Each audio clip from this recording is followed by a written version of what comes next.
Hello everyone, this is my last official video on my experiment, my week 52 recap. I will do one more. We're just kind of going over everything probably. Um, this week I had one vision um, and then kind of an idea that surfaced that was kind of like a big understanding of everything I had gone through the year. Um, one of them, I had a vision that this is a video game that I'm playing. It's an old one that I bought. It was Dungeon Keeper 2. Very old game, but I got it real cheap on goodoldgames.com. And I was in one of my meditations. It was giving me visions of that, about me building bridges and expanding into areas, and I was just kind of looking at that as probably a form of symbolism for how I have expanded. Uh, Definitely, I've grown as a person from doing this and writing down all my meditations and really analyzing all of my thoughts over the whole year. Um, and the other thing that I got and it's been kind of developing over this week as I've been kind of unraveling this thought is that all illness is designed to shape one's consciousness. We are in a consciousness simulator, and these illnesses are not something that is um, they're not here by accident. They're not here by a mistake. They're really here to help shape our consciousness, and that's either by putting us into situations that we are forced to face, or by allowing us to place all our energy upon ourselves, or to give us a broader perspective. Of course, when you're sick, you start to contemplate uh, things like, well, what happens after this physical existence? So there's a constructive purpose for illness and lack of health. Um, and so I was really pretty enlightening for me to really understand that. For me, I believe the discomfort that I had over, in my abdominal area, for me, I believe a lot of that was symbolic for holding ideas in that I wasn't allowing to kind of flow through. And so by writing all this through the year, I've noticed that my symptoms have changed over the year. And so I understand it's been by breaking down these beliefs that I've gone into something else and into something else, and I've experienced something else in my physical body too. Um, the other thing that I've really noticed change from how I was before I started this experiment was I had a tremendous amount of fear, um,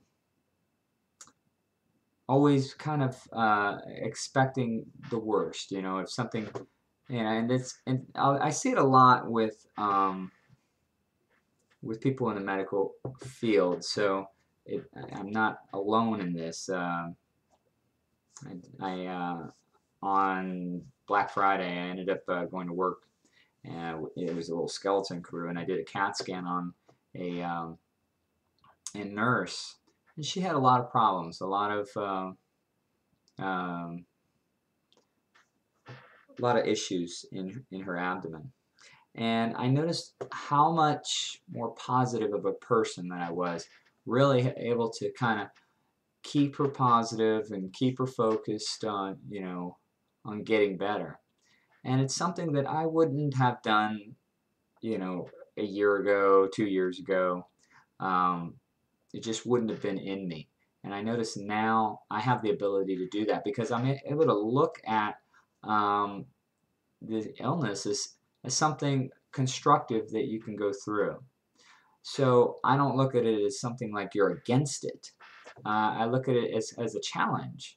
And so that is something that I know I've definitely changed just by knowing how I was. I was always someone that if you have a pain here or something like that, always expecting the worst, always thinking about the worst. Oh my God, maybe I need to go to the hospital, because maybe something's happening to me. In fact, many years ago, my meditations actually had helped quite a bit of that. But many years before I had started meditating, I had such anxiety that I did end up doing that. A lot of, I had a lot of panic attacks. And so there was a tremendous amount of fear that I had over how my body was functioning. And, so to be honest, I've made such a tremendous amount of growth from how I started to where I am now, where now I really expect my body to, I expect, especially now, I expect my body to be functioning perfectly. I have the perfect body for who I am right now and what I'm able to do right now. And that's all that I need right now. And so um, the attitude is completely different from the terrified, anxiety-ridden person that I used to be many years ago. So there's been a gradual growth and breaking of all the fears of that. So I am very appreciative of everything that I've gone through. This was a lot of work to just continue to write down all of the meditations and things that I had throughout the year. In some ways, it may have been somewhat of a hassle for me, but I'm very proud of myself for having done that, and I'm very happy happy that it's all over, and just kind of looking forward to doing a few other projects now. This has really kind of motivated me to continue to do some videos, to be creative, to talk about these subjects, which is something that I really love to do. I really enjoy talking um, about meditations.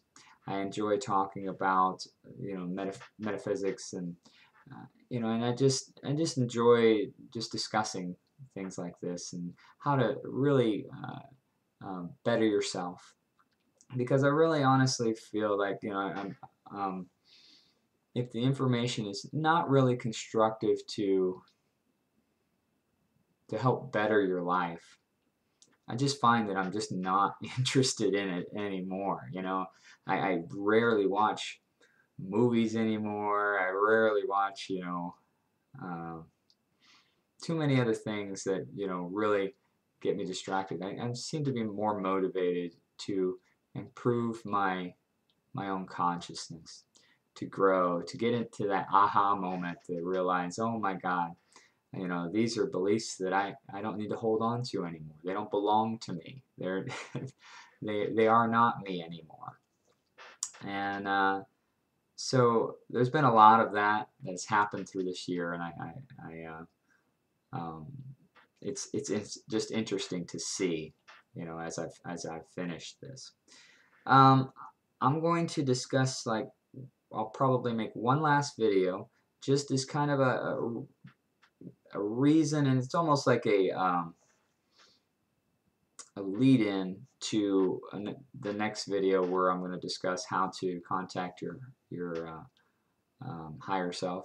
And it's just an explanation really of why that I believe that I've contacted my spirit guide, and that's really about it. Then, you know, because of course you would never be able to prove it to anyone other than yourself. And so I'll just discuss reasons why I believe that, and then I'll discuss kind of just in another video of how to go about doing that in the most efficient way, because I didn't do it in the most efficient way. As I looked through the whole year, there were a lot of areas where I just kind of was I kind of get a little bit of contact and then kind of like, you know, wait a minute, hold on, am I really contacting something? And I would just kind of doubt it and then go back into it, you know, release some of that person that was trying to really kind of analyze that so much, and then I'd get into contact, and then I'd, you know, all of a sudden, wait a minute, is that real? And then